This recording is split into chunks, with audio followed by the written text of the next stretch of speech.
साथियों नमस्कार। एक बार पुनः आप सभी लोगों का आपकी अपनी संस्था एसबीजे कोचिंग में हार्दिक स्वागत और अभिनंदन है। जैसा कि आप सब लोगों को अभी हम लोगों ने जानकारी दी कि आज से 300 प्रश्नों की महत्वपूर्ण श्रृंखला अपने अनुभव के आधार पर प्रयास करके परिश्रम करके आपके सामने प्रस्तुत करूंगा। और प्रयास यही रहेगा दोस्तों कि जो 37 क्वेश्चन आएगा वो हमारे यही 300 प्रश्नों के श्रृंखला से ही आएगा। ये प्रयास है। तो आइए शुरुआत हम आज पुनः इस उद्घोष से करते हैं कि मुश्किलों से भाग जाना आसान होता है, हर पहलू जिंदगी का इम्तिहान होता है, डरने वालों को मिलता नहीं कुछ जिंदगी में, लड़ने वालों के कदमों में जहान होता है। दोस्तों 10 दिन आप लोग अपनी संस्था के लिए दे दीजिए। पूरी गारंटी से कह रहा हूं कि आप लोग पेपर देने के बाद जीवन भर सुखद अनुभूति करेंगे। तो आइए वीडियो को शेयर कर दीजिए, जो भी बच्चे हमारे जुड़ पाए कि अधिक से अधिक जुड़ जाएं। हम लोग अब कक्षा को आगे प्रारंभ करें। दोस्तों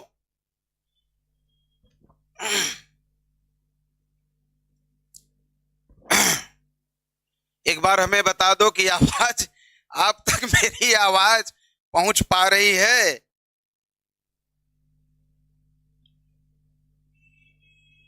आशु चौहान जी वेलकम बेटा। अमृता गौतम जी जय हिंद सबको। अभिषेक गुप्ता जी, नीरज यादव जी, रोहित सिंघानिया जय हिंद सभी दोस्तों को। आइए तो हम लोग अविलंब अब अपने प्रश्नों की श्रृंखला को आगे बढ़ाते हैं। आवाज आप तक हमारी पहुंच गई दोस्तों? ठीक है।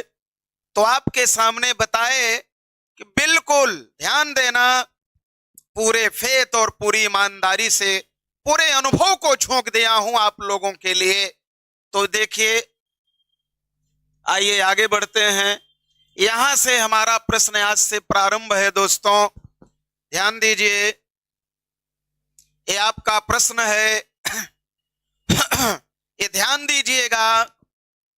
इतिहास, कवि, लेखक माने हर पहलू से जो हमारे सिपाही का पाठ्यक्रम है,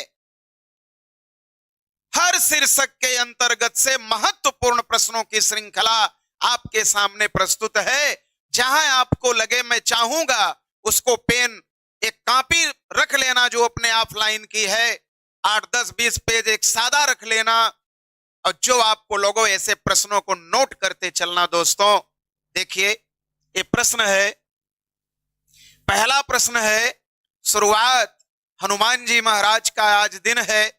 अतुलित बलधामम हेम शैलाभ देहम दनुजवन कृषानुम ज्ञानी नाम अग्रगण्यम सकल गुण निधानम वानराणामधीशम रघुपति प्रिय भक्तम वात जातम नमामि। हे हनुमान जी महाराज, कौन सो काज कठिन जग माही, जो नहीं होई तात तुम पाही। जो हमारे एसबीजे के प्रतियोगी सच्चे निष्ठा, ईमानदारी, परिश्रम से लगे हैं, आप उन्हें सफलता दीजिए। यही हम लोगों का उद्देश्य और मंगल कामना है। दोस्तों देखो पहला प्रश्न है, नासिकेतोपाख्यान के लेखक हैं। इतिहास से प्रश्न है बेटा। नासिकेतो है ना, कवि, लेखक, रचना, वहां से भी प्रश्न बनेगा, एक दो वहां से भी आप देखिए। नासिकेतोपाख्यान के लेखक हैं दोस्तों। ये पहला लल्लू लाल, सदा सुखलाल, ईसा अल्लाह खां, सदल मिश्र, जो आपके 4 उन्नायक कभी माने गए। दोस्तों आपके सामने इनका वर्णन है। तो जो हमारे साथी जुड़े, देखो क्या शानदार प्रश्न है।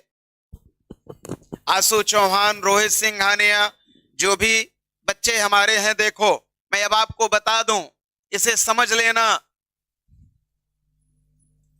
प्रश्न है नासिकेतोपाख्यान के लेखक हैं तो लल्लूलाल। तो आप जानते हो ये चारों आपके पेपर में ध्यान देना है। तो यहां प्रश्न एक दोस्तों, लेकिन ये चार चार प्रश्न सेट है यहां पर, समझिएगा। प्रश्न है लल्लूलाल, तो लल्लूलाल ने क्या लिखा?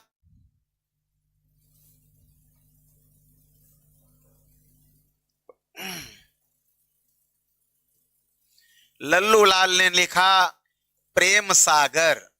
समझना, आपके परीक्षा में आ जाए प्रेम सागर के रचनाकार माने जाते हैं, तो जहां प्रेम की बात आए दोस्तों वहां कह देना लल्लूलाल। फिर यहां सदा सुखलाल हैं, इन्होंने क्या लिखा? सुख सागर। सुख सागर के रचनाकार माने जाते हैं दोस्तों सदा सुखलाल। एक ही साधे सब सधे, ध्यान देना। फिर यहां ईसा अल्लाह खां, प्रसिद्ध रचना इनकी आती है दोस्तों क्या? रानी केतकी की कहानी।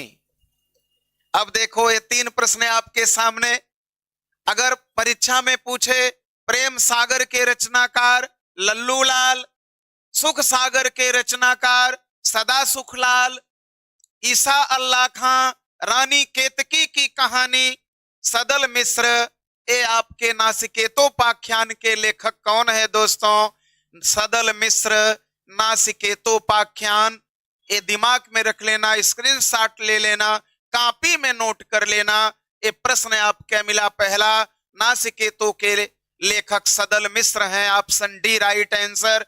तो आगे बढ़ते हैं, अब इतनी चार चर्चा हो गई ना, अब आपके दिमाग में प्रेम सागर, सुख सागर, रानी केतकी की कहानी, ये भी आपका माइंड सेट हो जाना चाहिए।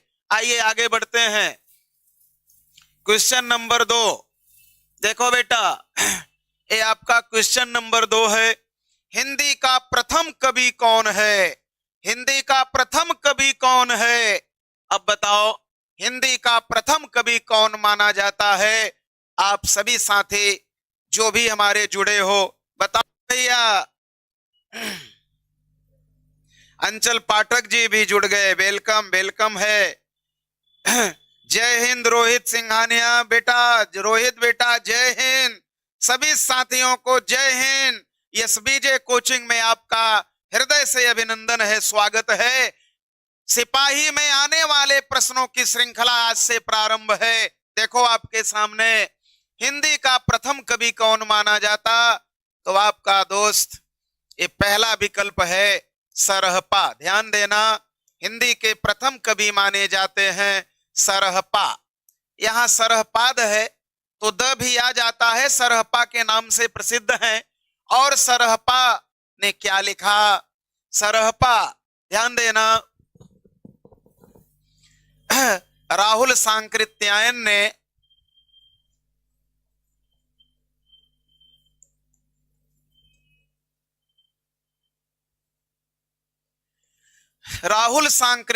ने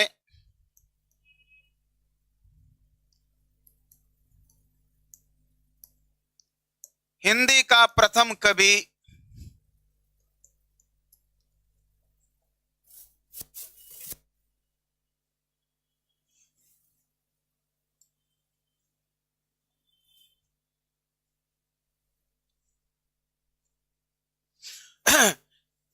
हिंदी का प्रथम कवि स्वीकारा है। यह भी प्रश्न कभी बन जाए कि राहुल सांकृत्यायन ने हिंदी का प्रथम कवि किसे माना है दोस्तों? तो ये हमारा राहुल सांकृत्यायन जी ने सरहपा को हिंदी का प्रथम कवि माना है, हिंदी का प्रथम कवि माना है दोस्तों। जो भी हमारे बच्चे जुड़े वेलकम है, सभी लोगों का वेलकम है। अभिषेक गुप्ता जी ढेर सारा आशीर्वाद, ढेर सारा आशीर्वाद, ढेर सारा आशीर्वाद बेटा। और ये जो सरहपा हैं इनकी रचना मानी जाती है दोहा कोश दोस्तों। क्या मानी जाती है? दोहा कोश। दोहा कोश ध्यान देना, ये प्रश्न है, हिंदी का प्रथम कवि माना जाता है। नंबर 1, सरहपात को और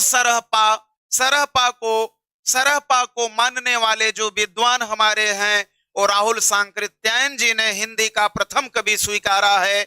और इनकी जो रचना है वो दोहा कोश के नाम से प्रसिद्ध है दोस्तों। प्रश्न है, दोहा कोश के रचनाकार सरहपा है, दोहा कोश के रचनाकार सरहपा है, तो ये 2 का आपका राइट आंसर है दोस्तों। आइए आगे बढ़ते हैं क्वेश्चन नंबर 3 की ओर। देखो थोड़ा सा और ऊपर कर देते हैं। ये प्रश्न है बेटा, देखो, सूची 1 का मिलान सूची 2 से कीजिए। सूची 1 का मिलान सूची 2 से कीजिए और दिए गए कूट से सही उत्तर का चयन।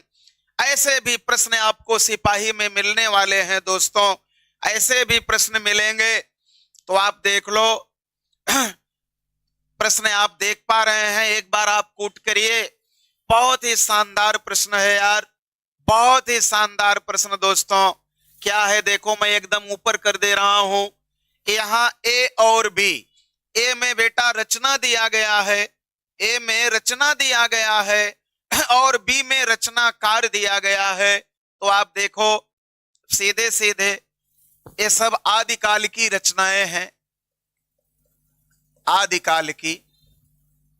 अगर परीक्षक जो पेपर सेटलर होगा, अगर उसकी लेखनी चलेगी तो आदिकाल से प्रारंभ हुआ, तो उसके दिमाग में आया कि पृथ्वी राज रासो, ध्यान देना, अब देखो मैं मिलान कर लिया, पृथ्वी राज रासो के रचनाकार चंद बरदाई, परमाल रासो के रचनाकार जगनिक। तो जब आपके बी पृथ्वी राज रासो, तो देखो ये विकल्प नंबर जो बी लिखा हुआ है, बी लिखा हुआ है। अब बीसल देव रासो, अब बीसल देव रासो ये आपके कौन है? नरपति नाल। बीसल देव की रचना कौन किया? नरपति नाल। और खुमाड़ रासो, खुमाड़ रासो डी का, ये देखो डी का 3, खुमाड़ रासो दलपत विजय। तो दोस्तों ऐसे आपको मिलान करना है। इसमें आपको आदिकाल की ये चारों रचनाएं, और अगर मैं आपसे कह दूं इसमें जो आपका पृथ्वी राज रासो है और परमाल रासो है, आयोगों द्वारा जब भी अगर वो प्रश्न काल से बनाएंगे तो सबसे पहले उनके दिमाग में जाएगा पृथ्वी राज रासो और परमाल रासो दोस्तों। तो मैंने 4 जो प्रसिद्ध है आदिकाल की रचनाएं हैं वो आपके सामने रखा है, इसे नोट कर लो, देख लो। बीसल देव रासो कौन लिखा? नरपति नाल ने लिखा। पृथ्वी राज रासो चंद बरदाई ने लिखा। परमाल रासो जगनिक ने लिखा। खुमाड़ रासो दलपत विजय ने लिखा। तो दोस्तों आपका जो राइट आंसर है वो बी हो जाएगा।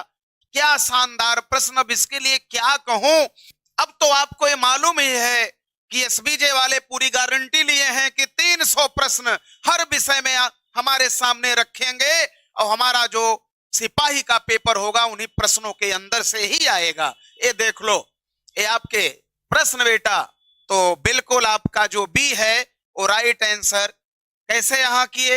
ए का 2 विकल्प, तो बीसल देव रासो, तो ये हो गए नरपति नाल। पृथ्वी राज रासो चंद बरदाई, तो 2 के बाद 4, फिर सी परमाल रासो, तो ये आपके 1 हो गए जगनिक। और डी का 3 खुमाड़ रासो, तो ये नरपति नाल हो गए। तो 2, 4, 1, 3 का जो आपका विकल्प है दोस्तों राइट आंसर है। तो ये आपका बी विकल्प सही है। जो भी हमारे दोस्त जुड़े हैं, हम चाहेंगे कि वीडियो को लाइक जरूर करें और लाइक के साथ एक बार शेयर जरूर कर देना दोस्तों। एसबीजे के इस उद्देश्य को जन जन तक पहुंचाना आप लोगों का कर्तव्य है। सर्वे भवन्तु सुखिनः, सर्वे सन्तु निरामयाः, सर्वे भद्राणि पश्यन्तु, मां कश्चित् दुर्भाग् भवेत्। ये हमारे एसबीजे कोचिंग का प्लान है दोस्तों। आइए आगे बढ़ते हैं। ये देखिए प्रश्न, आप देखेंगे तो आपके रोम रोम सिहर जाएंगे। क्या शानदार प्रश्न है। देखो, हिंदी के किस काल को स्वर्ण युग कहा जाता है? हिंदी के किस काल को स्वर्ण युग कहा जाता है? मेरे भाई लोग, बहन लोग जो जुड़े हो, कमेंट करके बताओ किस काल को स्वर्ण युग कहा जाता है?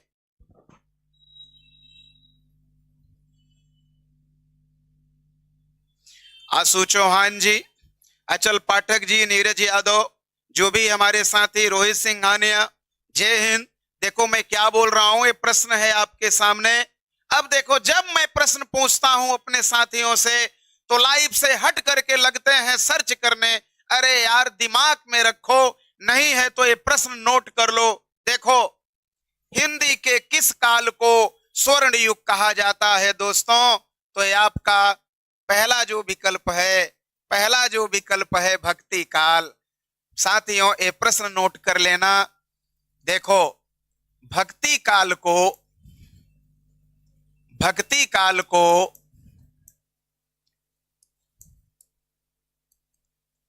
हिंदी साहित्य का, हिंदी साहित्य का स्वर्ण युग कहा जाता है। ध्यान देना, ये प्रश्न आ जाए अगर आपको कि हिंदी साहित्य का स्वर्ण युग किसे कहा जाता है। जैसे यहां प्रश्न है हिंदी के किस काल को स्वर्ण युग, तो भक्ति काल को। अगर यही एक प्रश्न और आपसे पूछ दे, ध्यान देना,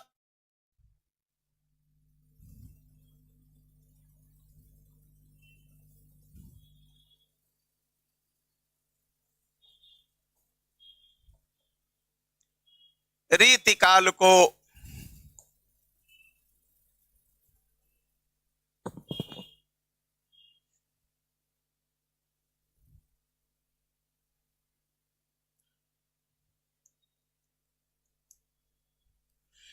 प्रश्न आया कि हिंदी साहित्य स्वर्णयुग है और मुगल काल, रीतिकाल जो स्वर्ण युग है, ये प्रश्न नहीं बन रहा है, तो इसको छोड़ो।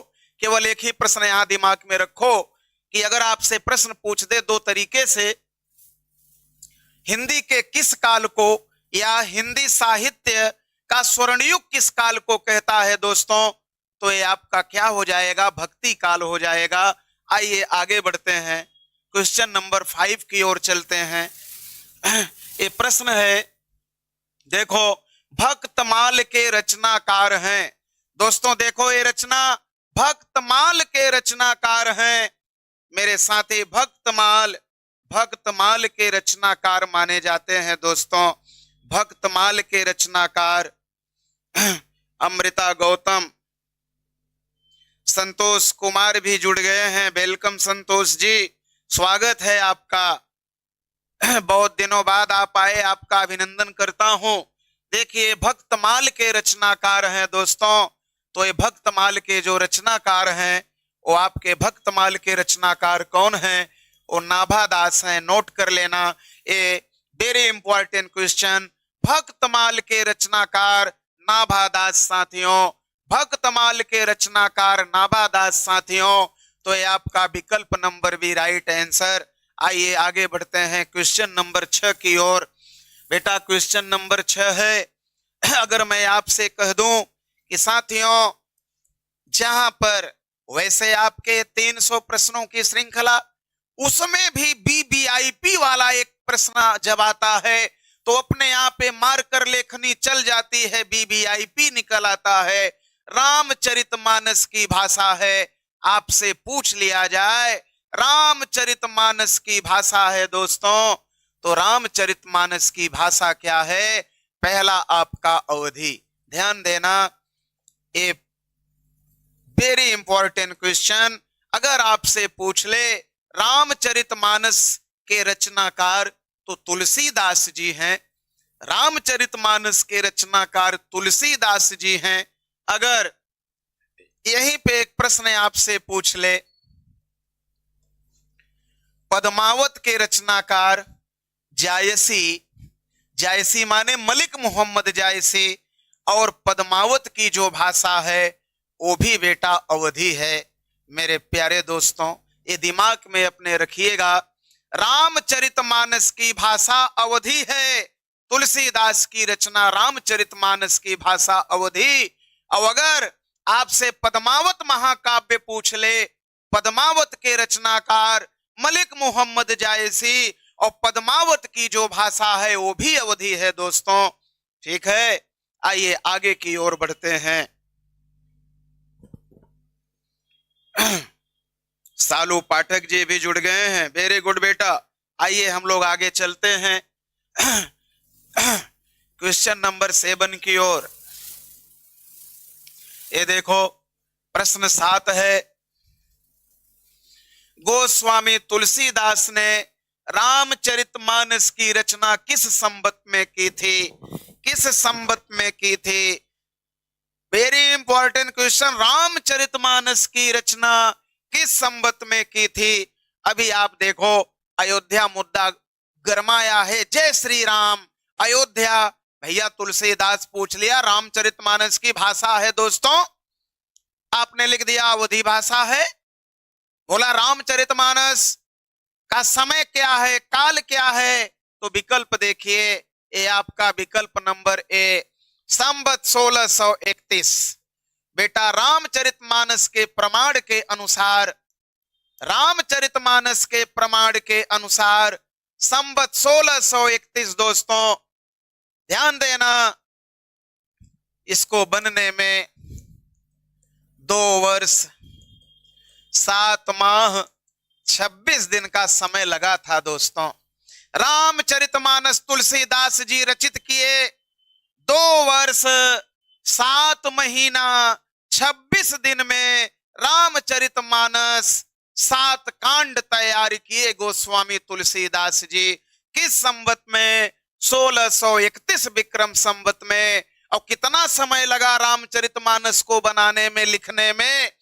लिखने में, लिपिबद्ध करने में दोस्तों कितना समय लगा? 2 वर्ष 7 माह 26 दिन दोस्तों। ठीक है, तो ये प्रश्न आपका बहुत ही इंपॉर्टेंट क्वेश्चन है, बहुत ही इंपॉर्टेंट क्वेश्चन।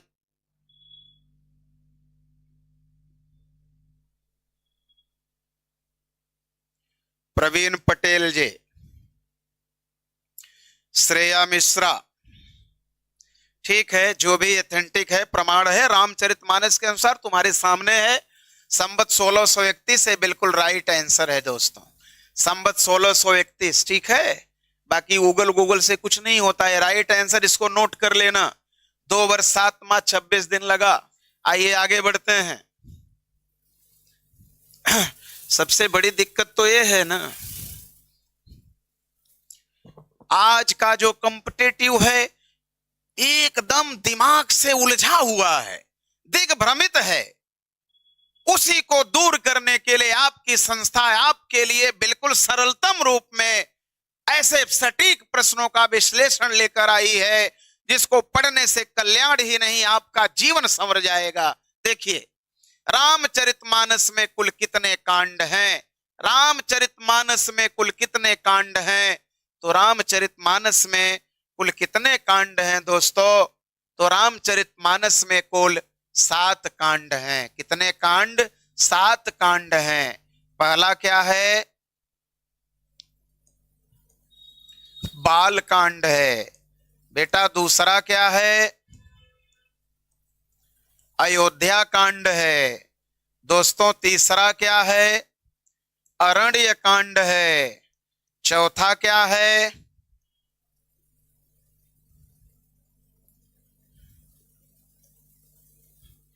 किष्किंधा कांड है। पांचवा क्या है? सुंदर कांड है। छठवां क्या है?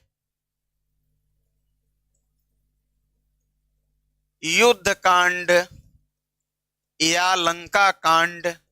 और दोस्तों जो 7वां है आपका, वो दोस्तों उत्तर कांड है। तो देखिए, ये आपके रामचरितमानस में कुल कितने कांड हैं? रामचरितमानस में दोस्तों 7 कांड है। 7 कांड है। विकल्प नंबर जो आपका सी है वो राइट आंसर है। 7 कांड कौन कौन से हैं? बाल कांड है, अयोध्या कांड है, अरण्य कांड है, किष्किंधा कांड है, सुंदर कांड है लंका कांड को दोस्तों आयोगों द्वारा युद्ध कांड के रूप में पूछा जाता है। लंका कांड नहीं देते, युद्ध कांड। और सातवां है आपका उत्तर कांड दोस्तों। सातवां क्या है? उत्तर कांड है मेरे साथियों। अमृता गौतम जी, कोई बात नहीं, वेलकम सभी बच्चों का। सब अपने मंतव्य को आपको सिर्फ वही जानकारी दी जाएगी जो बिल्कुल प्रामाणिक और निचोड़ है और जो एथेंटिक है दोस्तों। संतोष जी,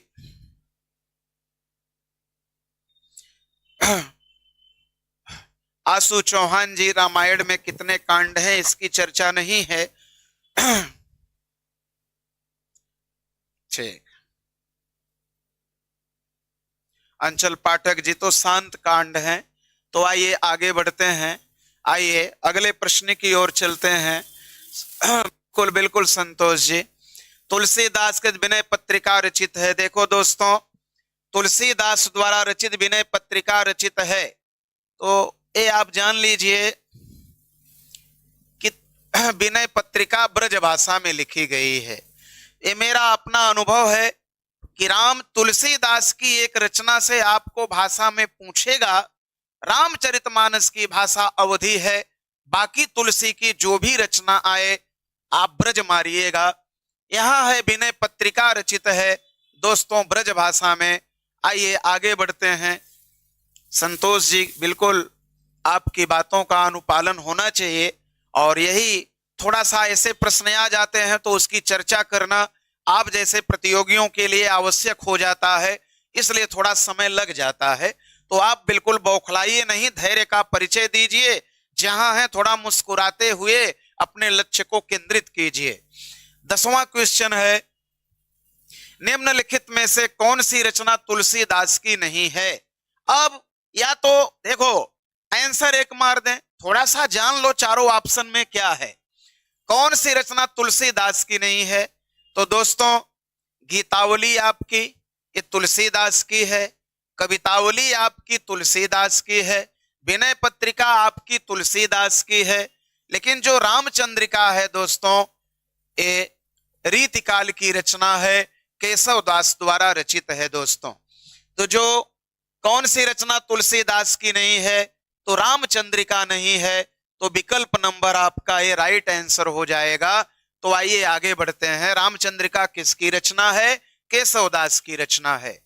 आइए क्वेश्चन नंबर 11 की ओर बढ़ते हैं। कृष्ण गीतावली ग्रंथ के रचनाकार हैं। तो बेटा आप कृष्ण गीतावली, गीतावली के भी तुलसीदास हैं और कृष्ण गीतावली के भी तुलसीदास हैं। तो ये आपका विकल्प नंबर बी हो जाएगा। कृष्ण गीतावली के भी रचनाकार तुलसीदास हैं दोस्तों। गीतावली आए चाहे कृष्ण गीतावली आए, दोनों के रचनाकार आपके तुलसीदास ही हैं। तो ऐसे देखते चलो। आइए आगे बढ़ते हैं। क्वेश्चन नंबर 12 की ओर चलते हैं। देखो बेटा, ये 12 प्रश्न है। सूरदास किस रस का कोना कोना झांक आए हैं? अगर मैं कहूं तो आपके सिपाही में ऐसा प्रश्न देखने को मिले तो आपको एकदम अपने को गौरवान्वित करना चाहिए कि सूरदास किस रस का कोना कोना झांक आए हैं। तो दोस्तों ये आपका जो विकल्प है, विकल्प नंबर डी। देखो यही एक प्रश्न ऐसे आप जान लो, वात्सल्य रस के सम्राट दोस्तों सूरदास माने जाते हैं। और यही आए वीर रस के सम्राट, तो वीर रस के सम्राट कवि भूषण जी माने जाते हैं। और दोस्तों अगर श्रृंगार रस के सम्राट आ जाए तो मेरे प्यारे दोस्तों श्रृंगार के कवि बिहारी जी माने जाते हैं। तो ये दिमाग में अपने रखिएगा। वात्सल्य रस प्रश्न है, किस रस को कोना कोना झांक आए? तो बेटा डी वात्सल्य रस राइट आंसर। आइए हम अगले प्रश्न की ओर बढ़ते हैं दोस्तों। हमारा प्रश्न है, इनमें से सूरदास की कृति कौन सी है? सूरदास की कृति माने रचना होती है, ध्यान देना। कृति का मतलब रचना होता है दोस्तों। कृति का मतलब क्या होता है? रचना। अब कौन सी है? कवितावली आप जानते हो तुलसीदास की है, कवितावली तुलसीदास की, गीतावली तुलसीदास की। अब सूरदास की रचना पूछ रहा है। साहित्य लहरी, सूरसागर, सूरसारावली, ये तीन रचना दोस्तों, ये सूरदास की रचना कौन सी है? विकल्प नंबर बी राइट आंसर है। आप जानते हो साहित्य लहरी, सूरसागर, सूर की सारावली, श्री कृष्ण की बाल छवि पर लेखनी अनुपम चली। तो कवितावली गीतावली तुलसीदास की है। ये बेटा जो गंगा लहरी रचना है वो पंडित जगन्नाथ मिश्र की रचना है दोस्तों। गंगा लहरी, यहां ल है, गंगा लहरी किसकी है? पंडित जगन्नाथ मिश्र है। तो कवितावली गीतावली तुलसीदास, गंगा लहरी पंडित जगन्नाथ मिश्र, और साहित्य लहरी सूरसागर, सूर की सारावली, ये दोस्तों जो रचना है आपकी किसकी है? वो सूरदास की है। तो आइए आगे बढ़ते हैं। क्वेश्चन नंबर, देखिए ये भी आपके महत्वपूर्ण प्रश्नों में कई आयोगों द्वारा गठित था। तो ये भी प्रश्न है, सूरसागर किस भाषा की कृति है दोस्तों? सूरसागर किस भाषा की कृति? ध्यान देना, मैं नहीं कह रहा हूं कि आप हमें कमेंट करके बताओ, मैं सिर्फ ये कह रहा हूं ध्यान से हमारे प्रश्नों की श्रृंखला को देख लो, पढ़ लो, समझ लो और कॉपी में लिख लो। इसी से तुम्हारा भला होगा, कल्याण होगा। सूरसागर किस भाषा की कृति है? तो बेटा सूरसागर आपकी किस कृति है? ये ब्रज भाषा में है। विकल्प नंबर बी दोस्तों, सूरसागर किस भाषा की कृति है? ब्रज भाषा की कृति है, ब्रज भाषा की दोस्तों। तो ये 14 का आपका राइट आंसर भी। आइए अगले प्रश्न की ओर बढ़ते हैं। हमारा 15वां प्रश्न है बेटा, 15 प्रश्न है, अष्टछाप के संस्थापक थे। ध्यान देना,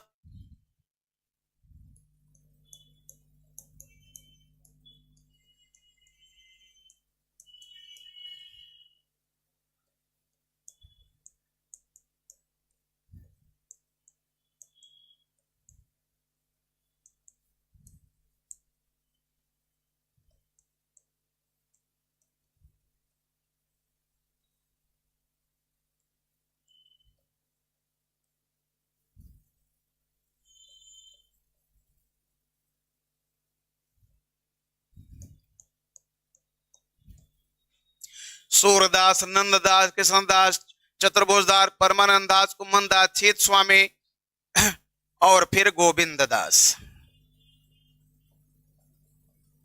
ए 8, 1 2 3 4 5 6 7 8 स्क्रीनशॉट ले लो। कभी आपसे प्रश्न पूछे निम्नलिखित में से अष्टछाप कवियों में से माने जाते हैं दोस्तों, तो ध्यान देना, प्रश्न है अष्टछाप के संस्थापक थे। तो अष्टछाप के संस्थापक, ये आपका राइट आंसर है कौन? विट्ठलनाथ। कौन?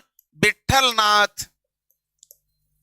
विट्ठलनाथ, विट्ठलनाथ ये स्वामी वल्लभाचार्य जी के पुत्र थे दोस्तों।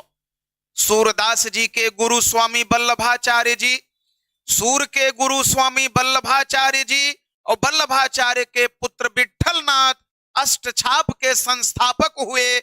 उन्होंने 8 कवियों को अष्टछाप में रखा। वो 8 कवि कौन हैं? ये आपके सामने सूरदास, नंददास, कृष्णदास, परमानंद दास, चतुर्भुज दास, कुंभन दास, छीत स्वामी, गोविंद दास। तो वैसा भी प्रश्न बन सकता है, स्क्रीनशॉट ले लेना दोस्तों, नोट कर लेना। प्रश्न आ जाए अष्टछाप कवियों से संबंध रखते हैं तो ये 8 कवि दिमाग में रख लेना। आइए आगे बढ़ते हैं, क्वेश्चन नंबर 16 की ओर चलते हैं। क्वेश्चन नंबर 16 है, देखो क्या शानदार प्रश्न है। आपको कहोगे कि वाह, रीति काल को श्रृंगार काल कहा है। बेटा नामकरण से भी प्रश्न आता है, रीति काल को श्रृंगार काल कहा है। तो दोस्तों जान लो, रीतिकाल को रीतिकाल कहा आचार्य रामचंद्र शुक्ल ने। रीतिकाल को श्रृंगार काल कहा विश्वनाथ प्रसाद मिश्र ने। और रीतिकाल को अलंकृत काल कहा मिश्र बंधु ने, और रीतिकाल को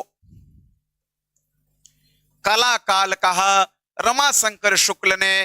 तो यहां देखो एक प्रश्न में 4 क्वेश्चन और चारों वेरी इंपॉर्टेंट, ध्यान देना।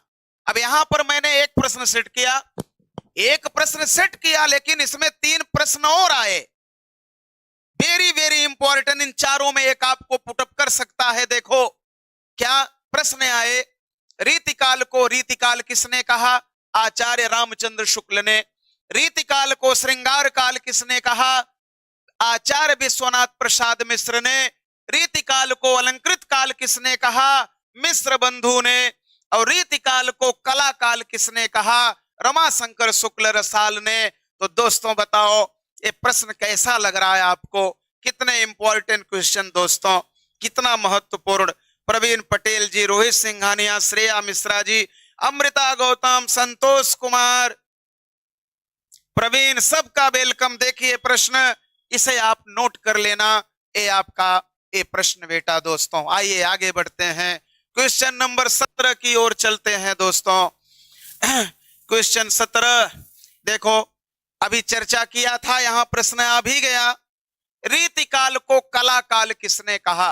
अभी तो चर्चा हुई, कमेंट करके जरा ठोको संतोष, किसको कहा? रीतिकाल को कला काल किसने कहा? बताएं, रीतिकाल को कला काल किसने कहा? देवराज द्विवेदी जी भी आ गए, वेलकम देवराज जी, स्वागत है। वीडियो को लाइक कर दो और अपने मोबाइल से शेयर भी कर दो। एसबीजे की ये हर पहल लोगों तक पहुंचनी चाहिए। देखिए अभी रीतिकाल को कला काल किसने कहा? कला काल किसने कहा? रमाशंकर शुक्ल रसाल ने कहा। विश्वनाथ प्रसाद, रामचंद्र शुक्ल और मिश्र बंधु क्या कहे इसके पहले आपने लिखा, तो आपका 17 का राइट आंसर भी। आइए आगे बढ़ते हैं 18 की ओर। देखो यहां भी प्रश्न आया, रीतिकाल को अलंकृत काल किसने कहा? मैंने आपसे क्या कहा? मैं अपने एक अनुभव के आधार पर प्रश्नों की श्रृंखला लेकर आपके सामने उपस्थित हूं। रीतिकाल को अलंकृत काल किसने कहा? ध्यान देना, अलंकृत काल किसने कहा दोस्तों? ये आपका राइट ए मिश्र बंधु। किसने कहा? मिश्र बंधु ने। मिश्र बंधु ने। तो ये वेरी इंपॉर्टेंट क्वेश्चन दोस्तों। आइए आगे बढ़ते हैं 19 प्रश्न 19 की ओर। ये प्रश्न है बहुत ही महत्वपूर्ण प्रश्न। देखो प्रश्न आया, भूषण बिनु न बिराजहि कविता वनिता मित्त। भूषण बिन न बिराजहि कविता वनिता मित्त। यह कथन किसका है? तुलसी का है कि भिखारी दास का है कि केशव दास का है कि मतीराम का है? भूषण बिन न बिराजहि कविता वनिता मित्त। अभिषेक गुप्ता जी, कविता यादव जी भी जुड़ गई हैं, कविता मौर्य जी भी वेलकम बेटा। सभी बच्चों का एसबीजे कोचिंग में वेलकम है। आप अपने लक्ष्य को इतना आसान कर लोगे कि आपको लगेगा चेहरे की मुस्कान जाएगी ही नहीं आपकी। देखिए, भूषण बिनु न बिराजहि कविता वनिता मित्त, यह कथन किसका है दोस्तों? तो ये आपका नोट कर लेना, एक केशव दास का कथन है। विकल्प नंबर सी केशव दास। भूषण बिनु न बिराजहि कविता वनिता मित्त, एक केशव दास का कथन है दोस्तों। विकल्प नंबर सी। आइए आते हैं, देखो ये प्रश्न आया, भूषण को यहां कविता लिखा है दोस्तों, ये कवि भूषण। ध्यान देना, प्रश्न है देखो, भूषण को कवि भूषण की उपाधि किसने प्रदान की? भूषण को कवि भूषण की उपाधि किसने प्रदान की? आंसर है शिवाजी, छत्रसाल, सोलंकी राजा रुद्रदेव, इनमें से कोई नहीं। बताएं, कवि भूषण को कवि उपाधि। शैलेंद्र जी भी आ गए, शैलेंद्र जी वेलकम। शैलेंद्र जी कहां चले गए आप? देखो दोस्तों सी बता रहे हैं। वाह, अभी तो हमारे शैलेंद्र जी बिल्कुल बताएं तो कि आप एसएससी जीडी के सिलेक्टेड हमारे प्रतियोगी हैं और आप इतने गंभीर, इतने प्रतिभावान हैं कि आपके लिए लोकोक्ति अपने मुख से निकल ही आती है, होनहार वीरवान के होत चीकने पात। तो कवि भूषण को उपाधि किसने दी दोस्तों? सोलंकी राजा रुद्रदेव ने। इसे नोट कर लेना, कवि भूषण को भूषण की उपाधि किसने दी? सोलंकी राजा रुद्रदेव ने दी। तो सी राइट आंसर दोस्तों। आइए आगे बढ़ते हैं। का 21वां प्रश्न क्या महत्वपूर्ण प्रश्न है और मैं चाहूंगा कि आप हमें बताएं भूषण का वास्तविक नाम क्या था दोस्तों? कवि भूषण का वास्तविक नाम क्या था? घनश्याम था कि रास बिहारी की कृष्णदास की चंद्रभूषण? क्या नाम था? कवि भूषण का वास्तविक नाम क्या था?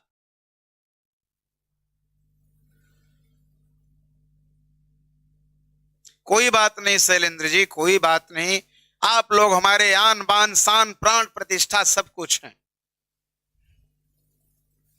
तो देखो बहुत ही इंपॉर्टेंट क्वेश्चन है दोस्तों।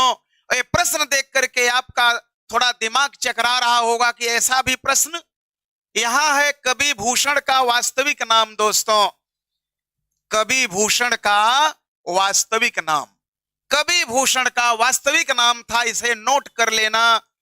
इनका वास्तविक नाम था घनश्याम दोस्तों। क्या नाम था? घनश्याम नाम था। घनश्याम इनका वास्तविक नाम था। अभी इसके पहले आपने देखा कि सोलंकी राजा रुद्रदेव ने इनको कवि भूषण की उपाधि से अभिसिंचित गौरवान्वित किया था, जबकि इनका वास्तविक नाम घनश्याम था दोस्तों। तो आइए क्वेश्चन नंबर 22 की ओर बढ़ते हैं। 22 देखो, बिहारी की रचना का क्या नाम है? बिहारी की रचना का क्या नाम है? सर्वविदित है, सर्व प्रसिद्ध है। बिहारी रत्नाकर, बिहारी सतसई, सतसैया बिहारी बोधिनी। दोस्तों बताओ बिहारी की रचना क्या है? कमेंट करें। रोहित सिंघानिया, प्रवीण पटेल जी, नीरज यादव, सभी का वेलकम बेटा, अभिनंदन है। बताएं बिहारी की प्रसिद्ध रचना क्या है? एक ही तो रचना है बिहारी की, एक ही तो रचना है बिहारी की, एक ही रचना है बिहारी लाल की, और वह रचना है दोस्तों क्या? बिहारी सतसई। बिहारी सतसई, जिसमें 719 दोहे हैं दोस्तों। 700 दोहे हैं। बिहारी सतसई, ये भी प्रश्न बनता है बिहारी की रचना में कितने दोहों का उल्लेख है? 719, 719 दोहे। आप जानते हो सतसैया के दोहरे ज्यों नाविक के तीर, देखन में छोटे लगे घाव करे गंभीर। तो बिहारी की रचना का क्या नाम है दोस्तों? बिहारी सतसई। ये आपका विकल्प नंबर बी राइट आंसर दोस्तों। ये दूसरा आपका राइट आंसर है। बिल्कुल हमारे बच्चे बहुत ही शानदार आंसर दे रहे हैं।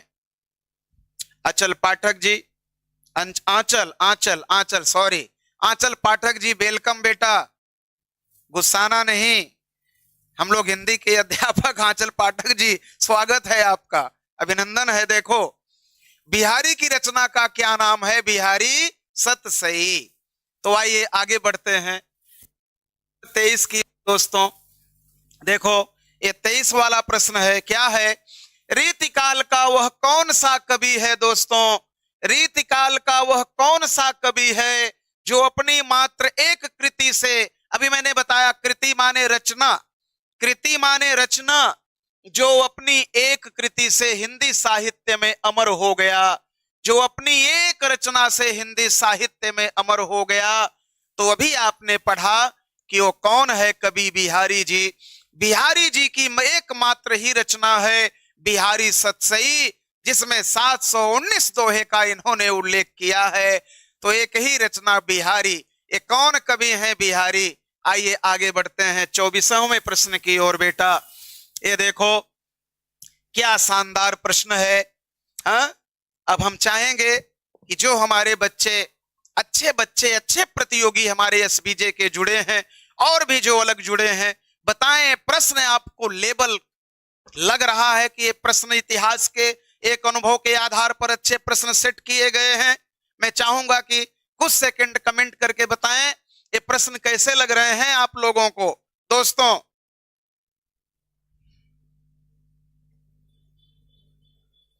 श्रेया मिश्रा जी, कविता यादव, पवन कुमार, रोहित गुप्ता, सब हमारे बच्चे झोंके हैं आंसर है। आओ ठीक है, ऐसे झोंके रहो दोस्तों। आइए निहार की रचना किसने की? बेटा मैं आपको बता दूं, ये नोट कर लेना। ये भी अगर मैं कहूं महत्वपूर्ण प्रश्न, महादेवी वर्मा दोस्तों, महादेवी वर्मा 1930 में निहार, इनकी ये पहली काव्य रचना थी। बेटा इसे लिख लेना। महादेवी वर्मा की जो पहला काव्य ग्रंथ है महादेवी वर्मा का, वो निहार माना जाता है। और निहार की रचना इन्होंने कब किया? 1930 में किया दोस्तों। तो निहार की रचना किसने की? विकल्प नंबर ए, महादेवी वर्मा जी। महादेवी वर्मा जी, ये आपका विकल्प नंबर 1 राइट आंसर है साथियों। थैंक यू शैलेंद्र जी, कविता यादव जी, बहुत सुंदर बेटा। अभिषेक गुप्ता जी। आइए, तो ये 24 हो गए। तो ये निहार रचना किसने की? महादेवी वर्मा। आइए 25वां प्रश्न लोग लेते हैं। तो यहां पर 25वां प्रश्न आपके सामने है। महादेवी वर्मा का प्रथम काव्य संकलन है। संकलन का मतलब प्रथम काव्य है, ध्यान देना। महादेवी वर्मा का प्रथम काव्य है दोस्तों। तो अभी तो चर्चा यही हुई कि 1930 में पहला काव्य ग्रंथ महादेवी वर्मा जी का माना जाता है दोस्तों। क्या? निहार। तो ध्यान देना, आज प्रतिदिन 25 महत्वपूर्ण प्रश्नों की श्रृंखला लेकर हम आएंगे और टोटल 300 प्रश्न बेटा, 300 प्रश्न हर टॉपिक से जो हमारे सिपाही का सिलेबस रखा गया है आयोग द्वारा, चुन चुन करके महत्वपूर्ण प्रश्नों की श्रृंखला आप तक पहुंचाएंगे। और उद्देश्य सिर्फ हमारे एसबीजे कोचिंग का एक ही है कि हमारा जन जन बच्चा हर प्रतियोगी सिलेक्शन को ले।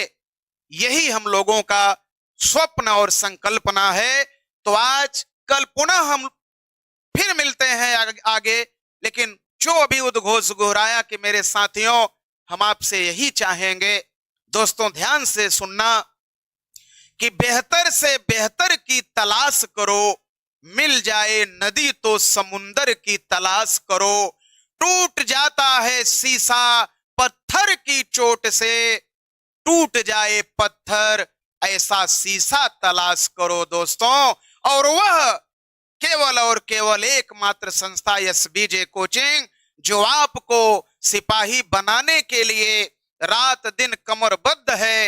एन केन प्रकारेण आपको 300 प्रश्नों की श्रृंखला में 37 क्वेश्चन फंसा देना है। यही हमारा परिश्रम, यही अनुभव और यही आपके लिए मंगल कामना है दोस्तों। तो आज इसी पर हमारी कक्षा समाप्त। सभी साथियों को जय हिंद।